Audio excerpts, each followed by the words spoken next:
ನಮಸ್ಕಾರ. ನಮ್ಮ ಸುತ್ತಮುತ್ತ 3 ತರಹದ ಡಾಗ್ ಲವರ್ಸ್ ನೋಡ್ಲಿಕ್ಕೆ ಸಿಗ್ತಾರೆ.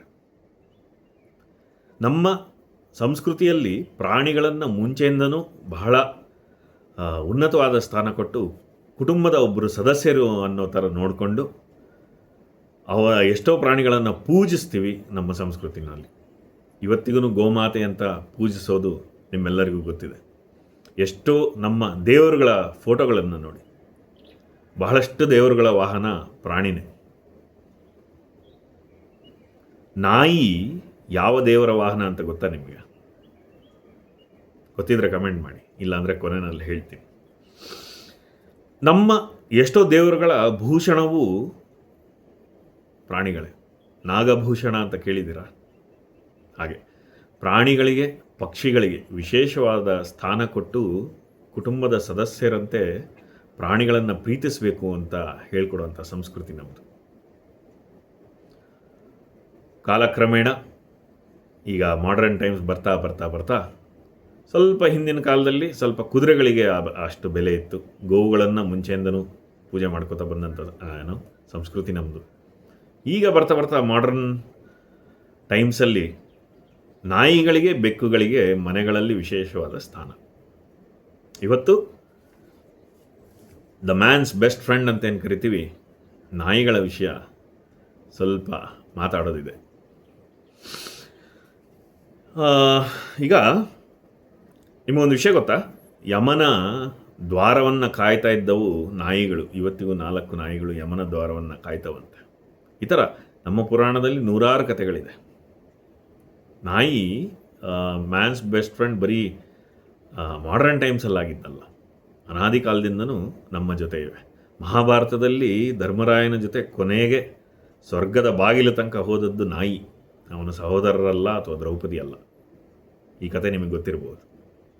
ಹಾಗೆ ನಾಯಿ ಬಹಳ ಹತ್ತಿರವಾದದ್ದು ಮನುಷ್ಯನಿಗೆ ನಮ್ಮ ಸಂಸ್ಕೃತಿಯಲ್ಲಿ ಕೂಡ. ಇದು ಗೊತ್ತಿರಲಿ. ಈಗ ಪ್ರಸ್ತುತ ಸಮಾಜಕ್ಕೆ ಬಂದರೆ ನಾಯಿಯ ಬಗ್ಗೆ ದೊಡ್ಡ ಗಲಾಟೆಗಳೇ ನಡೆದು ಹೋಗಿದೆ. ಸುಪ್ರೀಂ ಕೋರ್ಟ್ ಮೆಟ್ಟಲು ಹತ್ತಿದೆ ನಾಯಿಯ ಕೇಸ್ಗಳು.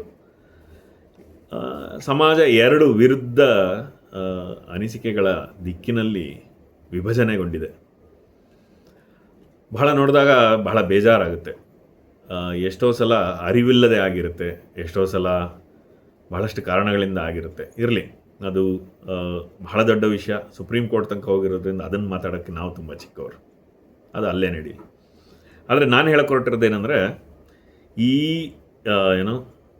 ಮುಗಿಯದ ಜಗಳ ಏನಿದೆ ಅದನ್ನು ಸ್ವಲ್ಪ ಮನುಷ್ಯರು ನಾವೇ ಸ್ವಲ್ಪ ಅರಿತುಕೊಂಡ್ರೆ, ಸ್ವಲ್ಪ ಎಚ್ಚೆತ್ತುಕೊಂಡ್ರೆ ನಾವೇ ಸರಿ ಮಾಡಿಕೊಂಡು ಆರಾಮಾಗಿ ಬದುಕ್ಬೋದು. ಅದಕ್ಕೆ ಅಷ್ಟು ದೊಡ್ಡ ಜಗಳ ಮಾಡ್ಕೊಳ್ಳೋ ಅವಶ್ಯಕತೆ ಇರೋದಿಲ್ಲ. ಈ ಯಾವಾಗಲೂ ನಾವು ಎಷ್ಟೊಂದು ಜಾಗಗಳಲ್ಲಿ ನೋಡ್ತೀವಿ, ಡಾಗ್ ಲವರ್ಸ್ಗೂ ಪ್ರತಿ ಏರಿಯಾಗಳಲ್ಲಿ ಇದೇ ಗಲಾಟೆ. ಡಾಗ್ ಲವರ್ಸ್ಗೆ ಅವ್ರದ್ದೇ ಆದದ್ದು ಏನೋ ಒಂದಿಷ್ಟು ಡಿಮ್ಯಾಂಡ್ಗಳಿರುತ್ತೆ. ಜನಗಳು ನಮಗೆ ತೊಂದರೆ ಆಗ್ತಿದೆ ಅಂತ, ಯಾರಿಗೆ ನಾಯಿ ಬಗ್ಗೆ ಆಸಕ್ತಿ ಇರಲ್ಲೋ ಅವ್ರು ನಮಗೆ ತೊಂದರೆ ಆಗ್ತಿದೆ ಅಂತ ಇದು ನಡೀತಾನೆ. ಎಷ್ಟು ಡಾಗ್ ಅಟ್ಯಾಕ್ಗಳನ್ನು ನೋಡಿರ್ತೀವಿ. ಈ ಥರ ಬಹಳಷ್ಟು ಸುದ್ದಿಗಳು ಕೇಳೋಕ್ಕೆ ಸಿಕ್ಕಿದಾಗ ಮನಸ್ಸು ಸ್ವಲ್ಪ ಹಿಂಡಿದಾಗ ಆಗುತ್ತೆ. ಇರಲಿ, ಆ ವಿಚಾರ ಬೇಡ ಇವತ್ತು. ಆದರೆ ನನ್ನ ಪ್ರಕಾರ ಡಾಗ್ ಲವರ್ಸ್ ಹೆಂಗೆಲ್ಲ ಇರ್ತಾರೆ ಅಂತ 1-2 ಮಾತು ಹಂಚ್ಕೊಳ್ಳೋಣ ಅಂದ್ಕೊಂಡೆ. ಮೊದಲನೇವರು ಟ್ರೂ ಲವರ್ಸ್ ಅಂತ ಕರಿತೀನಿ. ಅಂದರೆ ಇವರು ನಿಜವಾದ ನಾಯಿ ಬಗ್ಗೆ ನಿಜವಾದ ಪ್ರೇಮ ಇರುತ್ತೆ. ನಾನು ನನ್ನನ್ನು ಇದೇ ಒಂದು ವರ್ಗದಲ್ಲಿ ಸೇರಿಸ್ಕೊಳ್ತೀನಿ. ನನಗೆ ನಾಯಿಗಳಂದರೆ ಬಹಳ ಪ್ರೀತಿ. ಮುಂದೆ ಹೇಳ್ತೀನಿ ಅದರ ವಿವರನ. ಈ ವರ್ಗದವರು ಸಹಜವಾಗಿ ನಾಯಿಗಳನ್ನು ಬಹಳ ಪ್ರೀತಿಸ್ತಾರೆ. ಜವಾಬ್ದಾರಿಯಿಂದ, ಘನತೆಯಿಂದ ಸಾಕ್ತಾರೆ, ನೋಡ್ಕೋತಾರೆ. ಎಷ್ಟೋ ಮನೆಗಳಲ್ಲಿ ಮಕ್ಕಳಂತೆ ಸಾಕ್ತಾರೆ ರೀ. ಅವಕ್ಕೆ ಆರೈಕೆ ಮಾಡಿ, ಅವಕ್ಕೆ ಅವುಗಳ ಆಗು ಹೋಗುಗಳನ್ನು ಗಮನಿಸಿ, ಅವಕ್ಕೆ ಏನು ಬೇಕು ಎಲ್ಲ ನೋಡಿಕೊಂಡು ಅದರದ್ದೇ ಆದ ಒಂದು ವ್ಯಕ್ತಿತ್ವನ ಸೃಷ್ಟಿ ಮಾಡಿಕೊಟ್ಟಿರ್ತಾರೆ ನಾಯಿಗೆ. ಆವಾಗಲೇ ಒಂದು ಪದ ಹೇಳಿದೆ, ಜವಾಬ್ದಾರಿಯಿಂದ ಸಾಕ್ತಾರೆ. ನಾಯಿನ ಹೇಗೆ ಸಾಕಬೇಕು ಅನ್ನೋದು ಪೂರ್ತಿ ಅರಿವಿರುತ್ತೆ. ಆಮೇಲೆ ಆ ನಾಯಿಗಳ ಏನು ಅವಶ್ಯಕತೆಗಳಿದೆ ಅದನ್ನು ಸಂಪೂರ್ಣವಾಗಿ ಪೂರೈಸ್ತಾರೆ. ಇಂತಹ ಏನು ಡಾಗ್ ಲವರ್ಸ್ ಇರ್ತಾರೆ, ಟ್ರೂ ಲವರ್ಸ್ ಅಂತ ಏನು ಕರೀತಾರೆ, ಅಂತಹ ಮನೆಗಳಲ್ಲಿ ಏನೋ ಇರೋದಕ್ಕೆ ನಾಯಿಗಳು ಪುಣ್ಯ ಮಾಡಿರ್ಬೇಕು. ಅಷ್ಟು ಚೆನ್ನಾಗಿ ಮಕ್ಕಳಂತೆ ನೋಡಿಕೊಂಡು ಜವಾಬ್ದಾರಿಯಿಂದ ಸಾಕಿ ನಾಯಿಗಳನ್ನು ನೋಡ್ಕೋತಾರೆ. ನಾವು ನಮ್ಮ ಸುತ್ತಮುತ್ತ ಬಹಳಷ್ಟು ಜನ ನೋಡೋದಕ್ಕೆ ಸಿಗ್ತಾರೆ. ಆ ನಾಯಿಗೆ ಬೇಕಾದಂಥ ಶಿಸ್ತನ್ನು ಹೇಳಿಕೊಟ್ಟು ಅದರ ಬಿಹೇವಿಯರ್ ಅಂತ ಏನು ಕರಿತೀವಿ, ನಡತೆ ಹೇಗೆ ನಡ್ಕೋಬೇಕು, ನಾವು ಎಲ್ಲಿ ತನಕ ಒಳಗಡೆ ಏನು ಮಾಡ್ಕೋತೀವಿ ಮನೆ ಒಳಗಡೆ ಅದು ನಮಗೆ ಬಿಟ್ಟಿದ್ರಿ, ನಮ್ಮಿಷ್ಟ, ಅದು ನಮ್ಮ ಸ್ವಂತ ಜಾಗ. ಒಂದು ಸಲ ನಾವು ಸಾರ್ವಜನಿಕ ಜಾಗಕ್ಕೆ ಹೋದ್ಮೇಲೆ ಅದು ಹೇಗೆ ನಡ್ಕೋಬೇಕು ಅನ್ನುವ ಅರಿವು ಈ ವರ್ಗದ ಡಾಗ್ ಲವರ್ಸ್ ಅಂತ ಏನು ಕರಿತೀನಿ ಅವರಿಗಿರುತ್ತೆ. ಇಂಥವರಿಂದ ಒಂದು ಇಡೀ ಇಂಡಸ್ಟ್ರಿನೇ ನಡೆಯುತ್ತೆ ರೀ ಇಂಥ ಡಾಗ್ ಲವರ್ಸಿಂದ. ನೀವು ಡಾಗ್ ಕೇರ್ ಸೆಂಟರ್ಸ್ ಇರ್ಬೋದು, ಗ್ರೂಮಿಂಗ್ ಸೆಂಟರ್ಸ್ ಇರ್ಬೋದು, trainers, dog trainers, dog hostels ಇದೆ, ಇವಾಗ ಡಾಗ್ ಡೇ ಕೇರ್ ಇದೆ, ಆಮೇಲೆ ಡಾಗ್ ಗ್ರೂಮಿಂಗ್ ಸೆಂಟರ್ಸು, ಡಾಗಿಗೆ ಸ್ವಿಮ್ಮಿಂಗ್ ಪೂಲು, ಈ ಥರ ಭಾಳ ಪ್ರೀತಿಯಿಂದ, ಭಾಳ ಅಕ್ಕರೆಯಿಂದ, ಭಾಳ ಚೆನ್ನಾಗಿ ಜವಾಬ್ದಾರಿಯಿಂದ ಸಾಕಿ ಬೆಳೆಸಿ. ಆಮೇಲೆ ನಾನೇ ಎಷ್ಟು ಫ್ಯಾಮಿಲಿಗಳನ್ನು ನೋಡಿದ್ದೀನಿ. ನಾಯಿಗಳು ತೀರಿ ಹೋದಾಗ, ಒಬ್ಬ ಮನುಷ್ಯ ತೀರಿ ಹೋದಾಗ ಎಷ್ಟು ದುಃಖ ಪಡ್ತಾರೋ ಅಷ್ಟೇ ದುಃಖ ಪಡ್ತಾರೆ. ಎಷ್ಟೋ ಜನ ತಿಂಗಳುಗಟ್ಟಲೆ ಪಾಪ ಚೇತರಿಸ್ಕೊಳ್ಳೋದಿಲ್ಲ, ಅಷ್ಟು ಅಂಟ್ಕೊಂಡ್ಬಿಟ್ಟಿರ್ತಾರೆ ನಾಯಿಗೋಸ್ಕರ. ನನ್ನ ಫ್ಯಾಮಿಲಿ ಸರ್ಕಲ್ನಲ್ಲೇ ಎಷ್ಟು ಜನ ನೋಡಿದೆ. ಪಾಪ ಅದರ ದುಃಖದಲ್ಲಿ ಕೆಲವರು ಎಷ್ಟೋ ವರ್ಷ ಆದ್ರೂ ಅದನ್ನು ತಡ್ಕೊಳಕ್ಕಾಗಲ್ಲ ಅವ್ರಿಗೆ. ಅಷ್ಟು ಚೆನ್ನಾಗಿ ನಾಯಿ ಜೊತೆ ಹೊಂದ್ಕೊಂಡು ನಾಯಿನ ಚೆನ್ನಾಗಿ ಸಾಕಿ ಬೆಳೆಸಿ ಅದರ ಜೊತೆ ಬಾಳ್ತಾರೆ. ಇದು ಡಾಗ್ ಲವರ್ಸ್. ಇದರಲ್ಲಿ ಈ ವರ್ಗದಲ್ಲಿ ಒಂದು ಉಪವರ್ಗ ಏನಿದೆ ಅಂದರೆ, ಇದರಲ್ಲಿ ನಾವು ನಾಯಿನ ಸಾಕೊಂಡೇ ಇರಬೇಕು ಮನೆಯಲ್ಲಿ ಅಂತೇನಿಲ್ಲ. ನಾನು ಅವಾಗಲೇ ಒಂದು ಮಾತು ಹೇಳಿದೆ, ಜವಾಬ್ದಾರಿಯಿಂದ ನೋಡ್ಕೋತಾರೆ ಅಂತ. ನಾಯಿ ಸಾಕೋದಕ್ಕೂ ಒಂದು ಯೋಗ್ಯತೆ ಇರಬೇಕು ರೀ. ಅದನ್ನು ಮುಂದೆ ಮಾತಾಡ್ತೀನಿ. ನನ್ನ ಮನೆಯಲ್ಲಿ ನಾಯಿ ಸಾಕೊಳ್ಳೋಕ್ಕೆ ನನಗೆ ಅವಕಾಶ ಇಲ್ಲ, ಹಾಗಾಗಿ ನಾನು ಸಾಕ್ಕೊಂಡಿಲ್ಲ. ಆದರೆ ನಾನ್ಯಾಕೆ ನನ್ನನ್ನು ಡಾಗ್ ಲವರ್ ಅಂತ ಹೇಳಿದೆ ಅಂದರೆ, ನನಗೆ ನಾಯಿಗಳು ಅಂದರೆ ಬಹಳ ಪ್ರೀತಿ. ಬೇರೆಯವರ ಮನೆಯ ನಾಯಿಗಳನ್ನು ಮುದ್ದಾಡಿ ಖುಷಿ ಪಡ್ಕೋತೀನಿ, ಅಥವಾ ನಾಯಿ ಬಗ್ಗೆ ಆ ಕರುಣೆ ಅನ್ನೋದಿದೆ, ಆ ಪ್ರೀತಿ ಅನ್ನೋದಿದೆ. ನನಗೆ ನಾಯಿ ತುಂಬ ಇಷ್ಟ ಚಿಕ್ಕ ಹುಡುಗನಿಂದಲೂ. ಹಾಗಾಗಿ ನನ್ನನ್ನು ನಾನು ಡಾಗ್ ಲವರ್ ಅಂತ ಕರ್ಕೋತೀನಿ. ದೂರದಿಂದ ನೋಡಿ ಪ್ರೀತಿಸಿ ಗೌರವಿಸ್ತೀನಿ ಅಷ್ಟೇ. ಸೊ ಈ ಥರದವ್ರನ್ನು ಡಾಗ್ ಲವರ್ಸ್ ಅಂತ ಕರಿಬೋದು. ಭಾಳಷ್ಟು ಜನಕ್ಕೆ ಅದ್ರ ಬಗ್ಗೆ ಅದರದ್ದೇ ಆದ ಮರ್ಯಾದೆ ಇರುತ್ತೆ. ದೂರದಿಂದ ಪ್ರೀತಿ ತೋರಿಸಿ ಅವರಿಗೆ ನಿಜವಾದ ಜವಾಬ್ದಾರಿ ಇರುತ್ತೆ. ಯಾಕೆಂದರೆ ನಾನು ಅದನ್ನೇ ಎರಡನೇ ವರ್ಗಕ್ಕೆ ಬರ್ತೀನಿ. ಈ ಡಾಗ್ ಲವರ್ಸಲ್ಲಿ ಎರಡನೇ ವರ್ಗನ ದ ಇರ್ರೆಸ್ಪಾನ್ಸಿಬಲ್ ಓನರ್ ಅಂತ ಕರಿತೀನಿ ನಾನು, ಅಥವಾ ಇರ್ರೆಸ್ಪಾನ್ಸಿಬಲ್ ಲವರ್ಸ್ ಅಂತ ಕರಿತೀನಿ, ಡಾಗ್ ಲವರ್ಸ್ ಅಂತ. ಅವಾಗಲೇ ಹೇಳ್ದಂಗೆ ನಾಯಿ ಸಾಕೋದಕ್ಕೂ ಒಂದು ಯೋಗ್ಯತೆ ಇರಬೇಕು ರೀ. ನಾಯಿಗೆ ಸುಮ್ಮನೆ ದುಡ್ಡು ಕೊಟ್ಟು, ಅದೇನು ಆಟ ಸಾಮಾನಲ್ಲ, ಅಂಗಡಿಲಿ ಸಿಗೋ ಆಟ ಸಾಮಾನು, ದುಡ್ಡು ಕೊಟ್ಟರೆ ನಾಯಿ ಕೊಡ್ತಾರೆ ಅಂತ ಹೇಳ್ಬಿಟ್ಟು ಹೋಗ್ಬಿಟ್ಟು ತಂದುಬಿಟ್ಟು ಅದಲ್ಲ. ಅದು ಒಂದು ದೊಡ್ಡ ಜವಾಬ್ದಾರಿ ರೀ. ನಾಯಿಗೆ ಅದರದ್ದೇ ಆದ ಅವಶ್ಯಕತೆ ಇರುತ್ತೆ. ಪಾಪ ನಾಯಿ ಥರ ಅದು ದಿನನಿತ್ಯ ವಾಕಿಂಗ್ ಮಾಡಿಸೋದಿರ್ಬೋದು, ಓಡಾಡೋದಿರ್ಬೋದು, ಅದರ ಕ್ಲೆನ್ಲಿನೆಸ್ ಇರ್ಬೋದು, ಅಥವಾ ಅದನ್ನು ಪಾಪ ಎಲ್ಲೆಲ್ಲಿ ಕರ್ಕೊಂಡು ಹೋಗಬೇಕು, ಅದನ್ನು ಹೆಂಗೆ ಅಕಸ್ಟಮ್ ಮಾಡಿಸ್ಬೇಕು, ಅದಕ್ಕೆ ಸೋಷಲೈಸ್ ಹೆಂಗೆ ಮಾಡಿಸ್ಬೇಕು, ಜನಗಳ ಹತ್ರ ನಡ್ಕೊಳ್ಳೋದು ಹೆಂಗೆ ಅನ್ನೋದನ್ನು ಹೇಳ್ಕೊಡ್ಬೇಕು, ಆಮೇಲೆ ಪಬ್ಲಿಕಲ್ಲಿ ಹೆಂಗೆ ಬಿಹೇವ್ ಮಾಡಬೇಕು ಅನ್ನೋದು ಹೇಳ್ಕೊಡ್ಬೇಕು. ಸುಮ್ಮನೆ ನಾಯಿ ತೊಗೊಂಬಂದ್ಬಿಟ್ಟು ಸುಮ್ಮನೆ ಕಟ್ಟಾಕ್ಬಿಟ್ಟು ಮನೇಲಿ ಹಳಸಿದ್ದನ್ನೆಲ್ಲ ಸುಮ್ಮನೆ ಏನೋ ತಿನ್ಕೊಂಡು ಬಿದ್ದಿರುತ್ತೆ, ಅದಲ್ಲ. ಈ ಥರ ಬಹಳಷ್ಟು ಇರ್ರೆಸ್ಪಾನ್ಸಿಬಲ್ ಓನರ್ಸ್ ಏನು ಮಾಡ್ತಾರೆ, ಪಾಪ ನಾಯಿಗಳಿಗೆ ತುಂಬ ಹಿಂಸೆ ಕೊಟ್ಕೊಂಡು ಅವಕ್ಕೇನು ಬೇಕು ಅವುಗಳ ಆಗು ಹೋಗುಗಳನ್ನು ಗಮನಿಸದೆ ಸುಮ್ಮನೆ ಮೊದಲಿಗೆ ಆಟ ಸಾಮಾನು ಅಂತ ಅಂದ್ಬಿಡ್ತಾರೆ. ಎಷ್ಟೋ ಜನ ಯೋಚನೆ ಸಹಿತ ಮಾಡೋದಿಲ್ಲ. ನಾಯಿ ತಂದರೆ ನಮ್ಮ ಮನೇಲಿ ಸಾಕೋಕ್ಕಾಗತ್ತಾ, ಜಾಗ ಇದೆಯಾ? ನಾಯಿದಂದರೆ ಅದರದ್ದು ಒಂದು ಕಮೆಂಟ್ಮೆಂಟ್ ರೀ, ಹೊಸ ಮಗು ಹುಟ್ಟಿದಾಗೆ ಅದಕ್ಕೆ ದಿನನಿತ್ಯ ಅದರದ್ದೇ ಆದ ಕೆಲಸ ಮಾಡೋದು ಗೊತ್ತಿರಬೇಕು. ಯಾರು ಮಾಡ್ತಾರೆ, ಯಾರು ನೋಡ್ಕೋತಾರೆ, ಇದನ್ನೆಲ್ಲ ಯೋಚನೆ ಮಾಡೋದಲ್ಲೇ ಕೆಲವ್ರು ತಂದುಬಿಡ್ತಾರೆ ನಾಯಿನ. ಆಮೇಲೆ ಕರ್ಕೊಂಡೋಗಿ ಎಲ್ಲೋ ಬೀದಿನಲ್ಲಿ ಬಿಟ್ಬಿಟ್ಟು ಬಂದುಬಿಡ್ತಾರೆ. ಅಂಥ ಕೆಲಸ ಯಾಕೆ ಬೇಕು? ಅದ್ರ ಬದಲು ನಾಯಿ ತರದಲ್ಲೇ ನಾ ಹೇಳಿದ್ನಲ್ಲ, ದೂರದಿಂದ ನೋಡ್ಕೊಂಡು ಸಂತೋಷ ಪಟ್ಕೊಂಡಿರ್ಬೋದಲ್ವ. ಪಾಯಿಂಟ್ ಏನಪ್ಪ ಅಂದರೆ, ನಾಯಿ ಅನ್ನೋದು ಒಂದು ಜವಾಬ್ದಾರಿ. ನಮ್ಮ ಕೈಲಿ ಆಗುತ್ತೆ ಅನ್ನಂಗಿದ್ರೆ ಮಾತ್ರ ತಂದುಬಿಟ್ಟು ಜವಾಬ್ದಾರಿಯಿಂದ ಪ್ರೀತಿಯಿಂದ ಸಾಕಂಗಿದ್ರೆ ತರಬೇಕು. ಬಹಳಷ್ಟು ಜನ ಈಗಿನ ಕಾಲದಲ್ಲಿ ಯೋಚನೆ ಮಾಡ್ದಲ್ಲೇ ತಂದುಬಿಡ್ತಾಳೆ. ಅದರಲ್ಲೂ ಈ ಪ್ಯಾಂಡಮಿಕ್ ಟೈಮಲ್ಲಿ ಎಷ್ಟು ಜನ ನೋಡಿದ್ವಿ, ಮನೇಲಿ ಖಾಲಿ ಕೂತಿದ್ದಾರೆ ಅಂತ ನಾಯಿ ಹಿಡ್ಕೊಂಬಂದ್ಬಿಟ್ರೆ ಎಷ್ಟು ಕೇಸ್ಗಳು ಕೇಳೋಕ್ಕೆ ಸಿಕ್ಕಿದೆ. ಆಮೇಲೆ ತೊಗೊಂಡೋಗಿ ಎಲ್ಲೆಲ್ಲೋ ಬೀದಿಲಿ ಬಿಟ್ಬಿಟ್ಟು ಹೊರಟೋಗ್ಬಿಡ್ತಾರೆ. ಖಂಡಿತ ಈ ಥರ ಮಾಡಬಾರ್ದು. ದಯವಿಟ್ಟು ನೀವೇನಾದ್ರು ನಾಯಿ ತರಬೇಕು ಅಂತಿದ್ರೆ 10 ಸಲ ಕೂತು ಯೋಚನೆ ಮಾಡಿ, ನಿಮ್ಮ ಕೈಯಲ್ಲಿ ಸಾಕೋಕ್ಕಾಗುತ್ತಾ, ನಾಯಿ ಥರ ಸಾಕೋಕ್ಕಾಗುತ್ತಾ ಅನ್ನೋದನ್ನು ಯೋಚನೆ ಮಾಡಿ ದಯವಿಟ್ಟು. ಆಮೇಲೆ ಯಾವುದೇ ಒಂದು ನಾಯಿ ತಂದಾಗಲೂ ನಾನು ಅದರಲ್ಲೂ ಈ ದೊಡ್ಡ ದೊಡ್ಡ ಬ್ರೀಡ್ಗಳು ತಂದರೆ ಅದೊಂದು ದೊಡ್ಡ ಜವಾಬ್ದಾರಿ ರೀ. ಕೆಲವರು ಸುಮ್ಮನೆ ಒಂದು ಇದಕ್ಕೋಸ್ಕರ ನಮ್ಮ ಮನೇಲಿ ಅಂಥ ನಾಯಿ ಇಟ್ಟಿದ್ದೀನಿ ಗೊತ್ತಾ ಅಂತ ಹೇಳ್ಬಿಟ್ಟು ದೊಡ್ಡ ಬ್ರೀಡ್ ತಂದುಬಿಡ್ತಾರೆ. ದೊಡ್ಡ ಬ್ರೀಡ್ ನಾಯಿ ಅಂತಂದರೆ ಅದು ಒಂದು ಸಿಂಹ ಇದ್ದಂಗೆ. ಅದು ನೀವು ಸರಿಗೆ ಟ್ರೈನ್ ಮಾಡಿಲ್ಲ ಅಥವಾ ಸರಿಗೆ ಅದಕ್ಕೆ ಯಾವಾಗ ಅಗ್ರೆಷನ್ ತೋರಿಸ್ಬೇಕು, ಯಾವಾಗ ಸುಮ್ಮನೆ ಇರಬೇಕು, ಯಾವಾಗ ಓನರ್ ಹೇಳ್ದಂಗೆ ಕೇಳಬೇಕು ಅಂತ ಅದಕ್ಕೆ ಹೇಳ್ಕೊಟ್ಟಿಲ್ಲ ಅಂತಂದರೆ ಖಂಡಿತ ಅನಾಹುತ ಆಗೋದು ಗ್ಯಾರಂಟಿ ಒಂದಲ್ಲ ಒಂದಿನ. ಕೆಲವರು ತಂದುಬಿಟ್ಟಿರ್ತಾರೆ ಸುಮ್ಮನೆ ಅದನ್ನೇನೋ ಅದು ಎಲ್ಲರಿಗೂ ಬೊಗಳೋದು ಅಥವಾ ಕಚ್ಚಕ್ಕೆ ಹೋಗೋದು ಮಾಡಿದರೆ ಇವರು ಅದನ್ನು ಎಂಜಾಯ್ ಮಾಡ್ತಾ ಇರ್ತಾರೆ. ರೆಸ್ಪಾನ್ಸಿಬಿಲಿಟಿ ಅನ್ನೋದು ಇರೋದೇ ಇಲ್ಲ ಓನರ್ಸಿಗೆ. ನಮಗೆ ಬೇಕಾದಷ್ಟು ನಾಯಿಗಳ ಬ್ಯಾಡ್ ರೆಪ್ಯುಟೇಷನ್ ಹಾಗೆ ಬಿಲ್ಡ್ ಆಗಿಬಿಟ್ಟಿರ್ತಾರೆ. ಪಾಪ ಈ ರಾತ್ ವೀಲರು ಅಥವಾ ನಮ್ಮ ಅಮೇರಿಕನ್ ಪಿಟ್ ಬುಲ್ಲು ಈ ಥರದ ಬ್ರೀಡ್ಗಳನ್ನೆಲ್ಲ ಅವ್ನು ನೋಡಿದ್ರೇ ಜನ ಹೇಟ್ ಮಾಡೋ ಥರ ಆಗೋಗಿದೆ. ಏನಕ್ಕೆ ಅಂತಂದರೆ ಕೆಲವು ಓನರ್ಸ್ ಅದನ್ನು ಸರಿಯಾಗಿ ಸಾಕದೆ, ಜವಾಬ್ದಾರಿಯಿಂದ ಸಾಕದೆ, ಅದಕ್ಕೆ ಪಾಪ ಟ್ರೈನಿಂಗ್ ಕೊಡ್ದಲೆ ಸುಮ್ಮನೆ ಅದನ್ನೊಂದು ಅಟ್ಯಾಕ್ ಮಾಡೋ ವೆಪನ್ ಥರ ಹಾಳು ಮಾಡಿ ಇಟ್ಬಿಟ್ಟಿರ್ತಾರೆ. ಅದು ಬಹಳ ಕೆಟ್ಟದ್ದು. ಆ ಥರ ಬ್ರೀಡ್ ಎಸ್ಪೆಷಲಿ ತರಬೇಕು ಅಂತ ಯಾರಾದರೂ ಅಂದ್ಕೊಂಡಿದ್ರೆ ಅದನ್ನೇ ನಾನು ಹೇಳಿದ್ದು. ನನಗೆ ನನ್ನ ಫೇವ್ರೆಟ್ ಬ್ರೀಡ್ ನನ್ನ ಜೀವನದಲ್ಲಿ ನಾನು ಸಾಕಬೇಕು ಅಂತ ಅಂದ್ಕೊಂಡಿದ್ದು ರಾತ್ ವೀಲರ್ ಸಾಕೋದಕ್ಕೆ ಒಂದು ಯೋಗ್ಯತೆ ಇರಬೇಕು. ನಾನಿರೋದು ಒಂದು ಅಪಾರ್ಟ್ಮೆಂಟಲ್ಲಿ. ನನ್ನ ಅಪಾರ್ಟ್ಮೆಂಟಲ್ಲಿ ನಾನು ಹೋಗಿ ರಾತ್ ವೀಲರ್ ತಂದು ಇಟ್ಕೊಂಡ್ರೆ ಅದು ಓಡಾಡೋಕ್ಕೆ ಜಾಗ ಇದೆಯಾ, ಅದನ್ನು ನಾನು ಸಾಕೋಕ್ಕಾಗುತ್ತಾ, ಅಥವಾ ಸುತ್ತಮುತ್ತಲು ಅವ್ರ ಜೊತೆ ಹೆಂಗೆ ಬಿಹೇವ್ ಮಾಡಬೇಕು ಅನ್ನೋದನ್ನು ಹೇಳಿಕೊಟ್ಟು ಅದರ ಗ್ಯಾರಂಟಿ ನಾನು ತೊಗೊಳಕ್ಕಾಗತ್ತಾ. ಡಾಗ್ ಸೇಫ್ಟಿ ಅನ್ನೋದು ತುಂಬ ಮುಖ್ಯ ರೀ. ಬರೀ ನಮಗೆ ಅಲ್ಲ, ಆಚೆ ಕಡೆಯಿಂದ ಬರೋರಿಗೆ ಅಥವಾ ನಾವು ಎಲ್ಲಿ ಅದನ್ನು ಕರ್ಕೊಂಡು ಹೋಗ್ತೀವಿ ಸೋಷಿಯಲೈಸಿಂಗ್ ಮಾಡಿ ನಾಯಿನ ಸಾಕೋದು ಅದೇ ಒಂದು ಸಪ್ರೇಟ್ ಇದೆ ಬಿಡಿ. ಡಾಗ್ ಟ್ರೈನಿಂಗ್ ಅಥವಾ ಡಾಗ್ ಬಿಹೇವಿಯರ್ ಅನ್ನೋದು ಒಂದು ಹಂತವಾಗಿ ಹೀಗೆ ಹೆಂಗೆ ಒಂದು ಮಗು ಹುಟ್ಟಿದ್ರೆ ಅದಕ್ಕೆ ಇಂಜೆಕ್ಷನ್ ಕೊಡಿಸೋದ್ರ ಜೊತೆ ಅದಕ್ಕೆಲ್ಲ ಬಿಹೇವಿಯರ್ ಹೇಳ್ಕೊಟ್ಟು ಅದನ್ನು ಒಂದು ಒಳ್ಳೆ ಮಗುವಾಗಿ ಮಾಡ್ತೀವಿ, ಅದೇ ಥರ ಅದನ್ನು ಒಂದು ಒಳ್ಳೆ ನಾಯಿಯಾಗಿ ಮಾಡೋದನ್ನು ಡಾಗ್ ಓನರ್ ಕರ್ಕೊಂಬಂದವರ ಕರ್ತವ್ಯ. ಆದರೆ ಈ ಇರ್ರೆಸ್ಪಾನ್ಸಿಬಲ್ ಲವರ್ಸ್ ಏನು ಮಾಡ್ತಾರೆ, ಸುಮ್ಮನೆ ಆಟ ಸಾಮಾನು ಥರ ತಂದಿಟ್ಕೊಂಡ್ಬಿಟ್ಟು ನನ್ನ ಹತ್ರ ಎಂಥ ನಾಯಿ ಇದೆ ಮುದ್ದಿಗೋ ಅಥವಾ ಆ ಒಂದು ಪ್ರತಿಷ್ಠೆಗೋಸ್ಕರನೋ ತಂದುಬಿಡ್ತಾರೆ. ಅದಾದಮೇಲೆ ಅದ್ರ ಬಗ್ಗೆ ಗಮನ ಕೊಡಲ್ಲ, ಅದಕ್ಕೆ ಟ್ರೈನಿಂಗ್ ಕೊಡಲ್ಲ.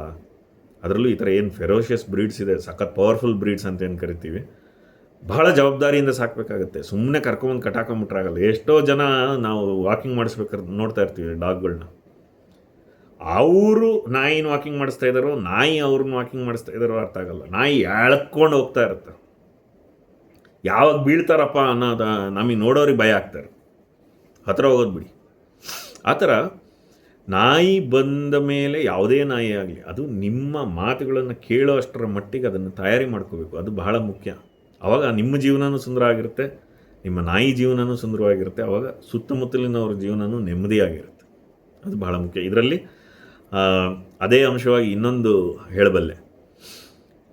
ಈ ಏನು ಇರ್ರೆಸ್ಪಾನ್ಸಿಬಲ್ ಡಾಗ್ ಲವರ್ಸ್ ಇರ್ತಾರೆ, ಅವ್ರೇನು ಅಂದ್ಕೊಂಬಿಟ್ಟಿರ್ತಾರೆ ಅಂದರೆ ಎಲ್ಲ ಈಗ ಅವರೆಷ್ಟು ಇರ್ರೆಸ್ಪಾನ್ಸಿಬಲ್ ಏನು ಇದಾಗಲ್ಲ ಅನ್ನೋ ಥರ ನಾಯಿನೂ ಹಾಗೆ ಬಿಟ್ಬಿಡ್ತಾರೆ. ಪಾಪ ಎಲ್ಲಾದರೂ ಹೋಗ್ತಾಯಿದ್ರೆ ಆಚೆ ಕಡೆ ಯಾರ್ಯಾರ ಮೇಲೇನೋ ಹೋಗಿ ನಾಯಿ ಹತ್ತಿರ ಹೋಗುತ್ತೆ.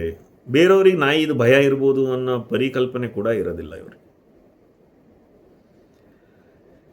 ಒಂದು ಲೀಶ್ ಅಂತ ಇರ್ತಲ್ಲ, ಹಗ್ಗ, ನಾಯಿಗೆ ಹಗ್ಗ ಕರ್ಕೊಂಡು ಹೋಗ್ತಾರಲ್ಲ, ಆ ಥರ ಕರ್ಕೊಂಡು ಹೋಗೋ ಅಭ್ಯಾಸ ಇರೋದಿಲ್ಲ. ಸುಮ್ಮನೆ ಎಲ್ಲಂದ್ರಲ್ಲಿ ಬಿಡ್ತಾರೆ. ಬೇರೆಯವರ ಅವರಿಗೆ ಪಾಪ ಭಯ ಆಗ್ಬೋದು ಅನ್ನೋವಂಥ ಒಂದು ಸಾಮಾನ್ಯ ಜ್ಞಾನ ಕೂಡ ಇರೋದಿಲ್ಲ.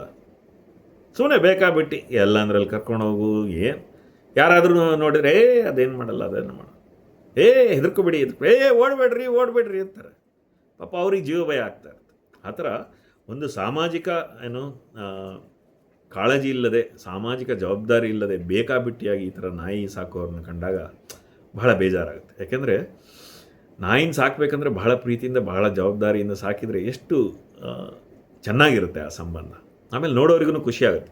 ಈಗ ನೀವು ನೋಡಿರ್ತೀರ ಎಷ್ಟೊಂದು ಸಲ ಕೆಲವ್ರು ಹೆಂಗೆ ಸಾಕಿರ್ತಾರೆ ನಾಯಿನ ಅಂದರೆ, ನಾಯಿ ಹುಲಿ ಇದ್ದಂಗೆ ಇರುತ್ತೆ ರೀ, ಆದರೆ ಓನರ್ ಹೇಳ್ದಂಗೆ ಕೇಳ್ತಾ ಇರುತ್ತೆ. ಎಷ್ಟೋ ಜನ ಕೆಲವೊಂದು ಸಾರ್ವಜನಿಕ ಸ್ಥಳಗಳಿಗೆ ಕರ್ಕೊಂಬಂದಿರ್ತಾರೆ.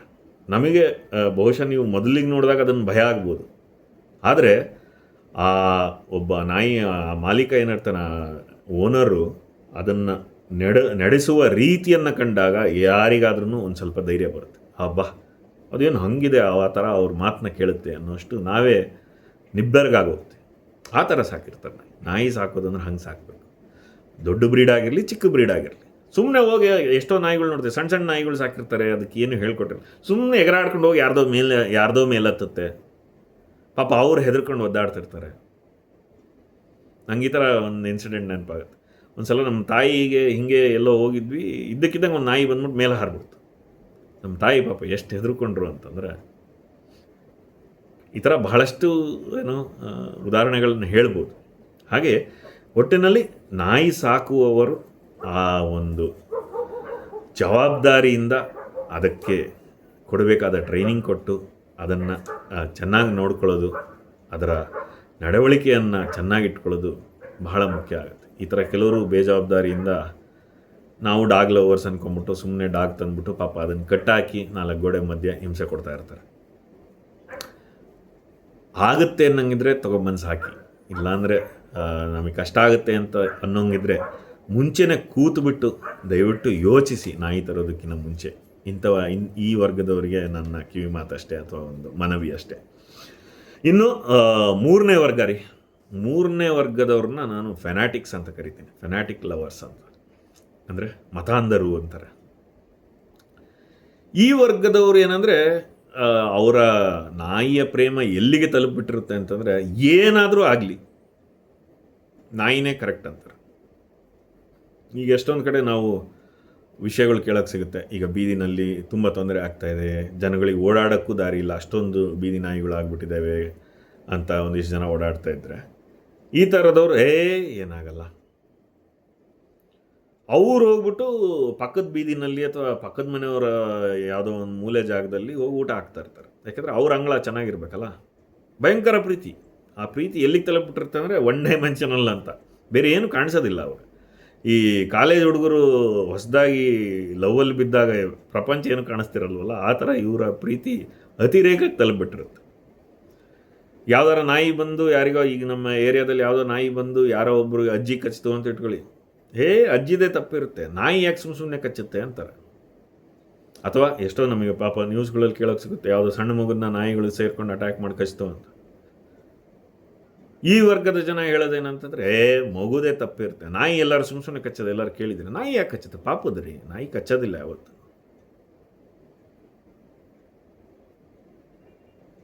ಏನೇ ಮಾಡಿದ್ರೂ ನಾಯಿ ಸರಿ ಅಂತ ನಾಯಿ ಪರ ವಹಿಸ್ಕೊಳ್ಳೋ ಅಂಥವರು ಈ ವರ್ಗದ ಜನ. Dog lovers, fanatic dog lovers. They are fanatic about dogs. ಆ ಒಂದು ಹಂತವನ್ನು ತಲುಪಿಬಿಟ್ಟಿರ್ತಾರೆ.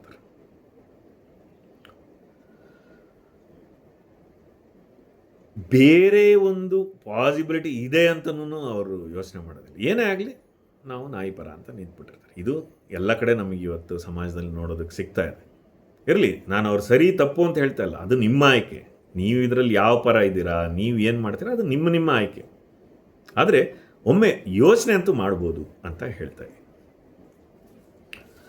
ಇನ್ನು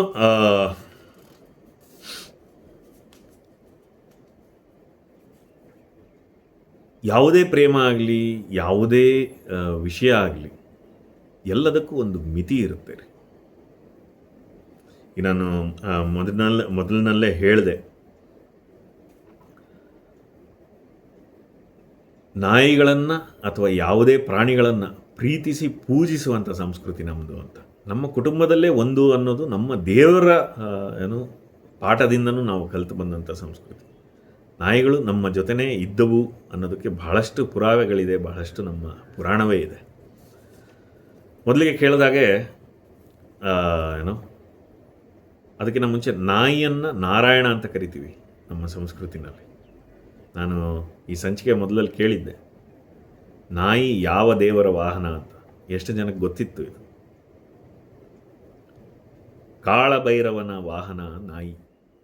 ಹೌದು, ಕಾಳಭೈರವ ಶಿವನ ಇನ್ನೊಂದು ರೂಪ. ಕಾಳಭೈರವನ ವಾಹನ ನಾಯಿ. ಆಗಲೇ ಹೇಳಿದಾಗೆ ಯಮನ ದ್ವಾರವನ್ನು ಕಾಯುವಂಥವು ನಾಯಿ. ಇದು ನಮ್ಮ ಪುರಾಣಗಳಲ್ಲಿದೆ. ಹಾಗಾಗಿ ನನ್ನ ಕಿವಿ ಮಾತು ಇಷ್ಟೇ, ಕಾಳಭೈರವನಾಗಿದ್ದರೆ ಚೆನ್ನಾಗಿರುತ್ತೆ, ಕಾಳಭೈರವನ ವಾಹನವಾಗಿದ್ದರೆ ಚೆನ್ನಾಗಿರುತ್ತೆ. ಪ್ರಾಣಿಗಳನ್ನು ಪ್ರೀತಿಸೋಣ, ಹಾಗೆ ಸಮಾಜದ ಸುರಕ್ಷತೆ ಬಗ್ಗೆನೂ ಯೋಚಿಸೋಣ. ಇನ್ನು ಒಂದೇ ಒಂದು ಯಾವುದೂ ಏನೋ ಡಾಗ್ ಅಟ್ಯಾಕ್ ಆಯಿತು ಅಥವಾ ಯಾರೋ ಸತ್ತೋದ್ರು ಅನ್ನೋದು, ಯಾವುದೋ ಮಗು ಸತ್ತೋಯ್ತು, ಯಾರೋ ಹೆಣ್ಮಕ್ಳು ಸತ್ತೋಯ್ತು ಅನ್ನೋವಂಥ ನ್ಯೂಸ್ಗಳನ್ನು ಕೇಳದೇ ಇರುವಂತಹ ಸಮಾಜ ಮುಂದೆ ಆ ದಿನಗಳನ್ನು ಕಾಣಲಿ ಅನ್ನೋದಷ್ಟೇ ನನ್ನ ಬಯಕೆ. ಆ ದಿನಗಳು ಬರಲಿ, ನಾಯಿಗಳು ಚೆನ್ನಾಗಿರಲಿ, ಮನುಷ್ಯರು ಚೆನ್ನಾಗಿರಲಿ ಅಂತ ಆಶಿಸ್ತೀನಿ. ಶುಭವಾಗಲಿ.